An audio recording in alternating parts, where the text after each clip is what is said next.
Hello everyone, it's Justine. Welcome back to Stationery by Justine, when I craft, the world stands still, hence the name Stationery.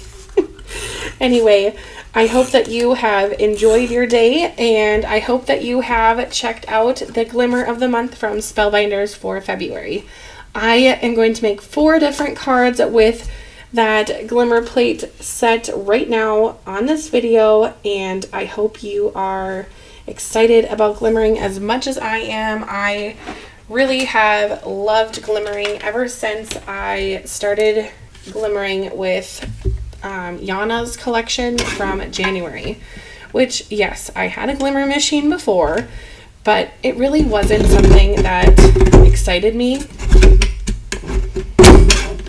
I mean, I liked it, but it just wasn't kind of packing the punch. Then when I used Yana's, I think they're called Anemone, the Anemone Blooms, that die, I think it was the flowers for me from that die. It just became so elegantly pretty that I just love glimmering now. So then when I saw the tulips here, I just was so excited, and I maybe glimmered a lot of tulips.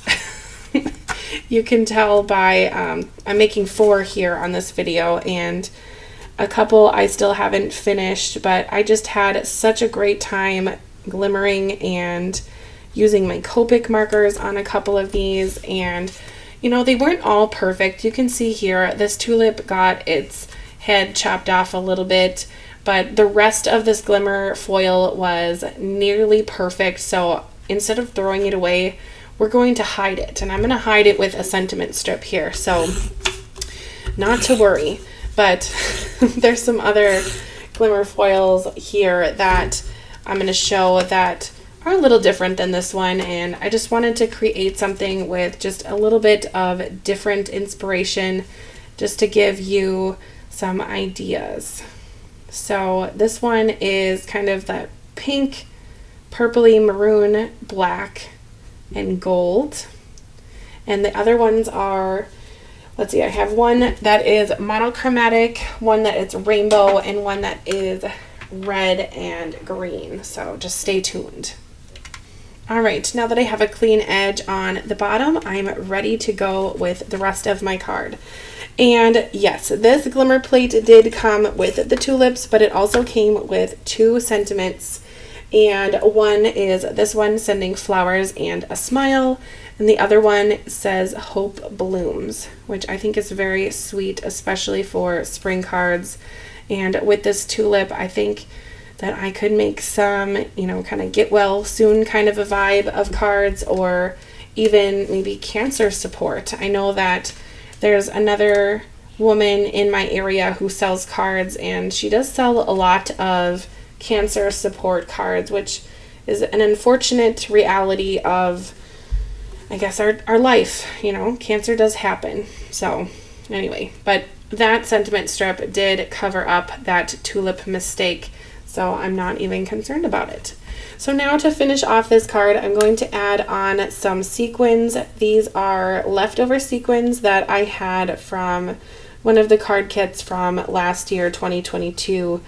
I don't really remember which one, but I find myself reaching for this specific color of sequins often, just because they are subtle, but they're also so beautiful that it just, I reach for them all the time. So I actually just keep them on my desk in a little jar.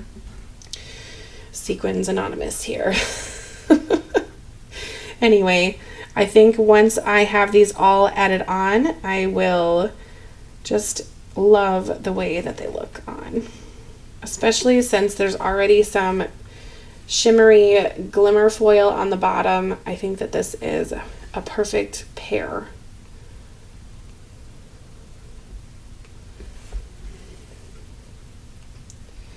I don't know about you, but I find that when cards have glimmering on them, it just makes the card look so professional and simply elegant that I love it. I love glimmering. There's the first one, and let's go to maybe the monochromatic one. So this one I chose to use all pink for because, again, I thought I might try out a kind of cancer support card. I chose pink as like a nod to breast cancer with their pink ribbon. And then I chose this embossing folder that I had from Spellbinders. Let's see if I can grab it and get the name. So this embossing folder was from August. So it's just the regular embossed folder club from August. So I don't know if that's available on the website anymore. If it is, I will have it linked below. If not, I'm sorry. Maybe you already have it in your collection. So I guess we'll see. Now the question is always, do I use the embossed or debossed side? And I really like both sides on this one, but I'm kind of leaning toward the side with the debossed, so it makes the valleys and not the mountains. I think I'm going to go for it. Now I typically add on my card backs without, or I guess prior to filming, but I just did not have the time for it. January was, I don't know about anyone else, but it's been a long month. I feel like this month has been 90 days long, and as I prep for February, I am just so excited for February. I digress. There's always something to be thankful for, so I'm thankful for the fact that I was even able to enjoy all of the days of January. Some way more than others, but you know, there's always something to be thankful for. So let's see, if I had to be thankful for something today, what would I say? I would say that I am thankful for being able to drive to and from work safely. And I know like that doesn't really sound like, you know, it's kind of dramatic to say, but on Wednesday when I was coming home, there was a really bad accident, and it just kind of makes you think about the fragility of life, and I don't know. Stuff like that just gets me thinking. So anyway, hope blooms, and it's blooming on this card now. So if you can tell, I used pink, purpley, and gold on this one. I actually had the rainbow foil going, and the Hope Blooms is short, so it picked up the pink and gold, and I think it is just perfect for this card. And I typically don't justify things on the left, hardly ever, but I guess it's just not what my brain thinks about, but I do like the way that that looks. So I'm pretty pleased with that. Speaking of the tulips, though, I did Glimmer and die cut out the tulips with pink paper, and I think it's the magenta foil from Spellbinders.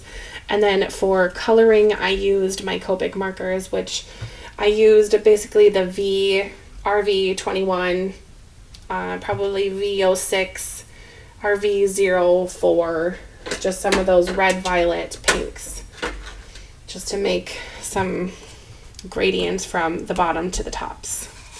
So you can see on this piece, I used the rainbow foil as somewhat of a guide for my Copic coloring.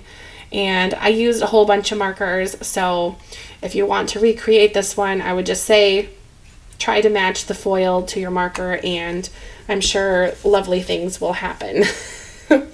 Now with this one, I did not want to emboss the background at all. I just wasn't really feeling it, so we're just going to go with a plain background.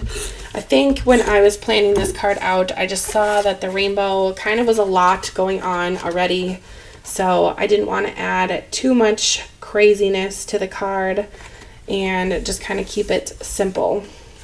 But as simple as a rainbow tulip card can be, you know. Anyway, I'd love to know what you're thankful for in the comments. Let me know.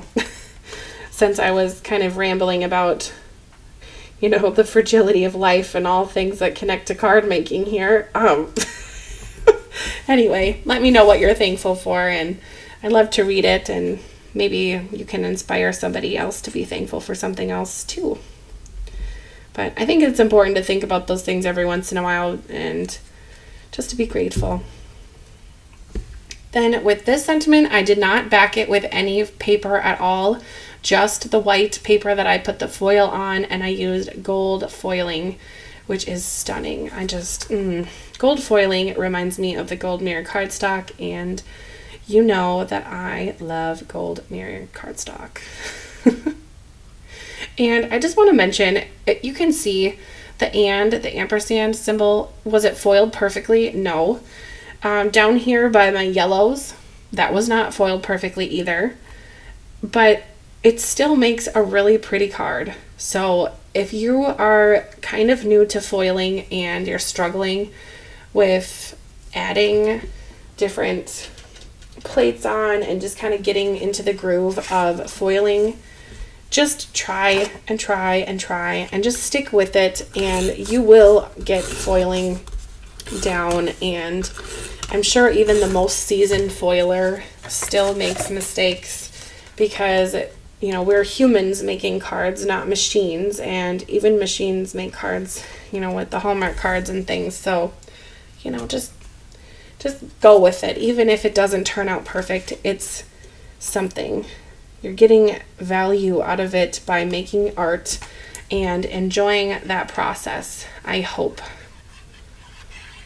Now, you might be wondering, okay, so you glued on the tulips with the tape runner for all 3 cards, and then now you're pulling out the liquid glue. What you doing? Well, I don't know. I just decided to, which I think that's also part of crafting, kind of getting into your style, your likes, your dislikes, how you like to attach things, understanding the paper that you're using, can it hold up to liquid glue or not, and just kind of playing around with things. I encourage you to try something different with your crafting. Anyway, for this last card here, again, it's one of those taupe bloom cards, and this red with the gold I think is just perfect. I kind of was inspired by like the Chinese New Year kind of colors to make a red and gold card. And I also asked my mom, I was planning out this tulip card and just having a blast with foiling, and I foiled this one with white paper and gold foiling, and I thought, what color am I going to make these tulips? I could not decide. So I called my mom and I said, what color is the first color that comes to your mind when you think tulips? And she said red. So this is a little bit of a nod to my mother as well. So now that I have all 4 cards finished, I will just show you them, and I would love for you to pick a favorite. You know that I love to know your favorites. I usually have you let me know in the comments for most of my videos, and I'd love to know which one is your favorite. I think my favorite would be the red one, just because it looks so elegant and classic. Red and gold is just my favorite from this selection. So again, let me know in the comments what's your favorite, and I hope you have a wonderful day, and I encourage you to use your Glimmer machine. Thank you so much for watching, and I hope you have a great rest of your day. Toodles!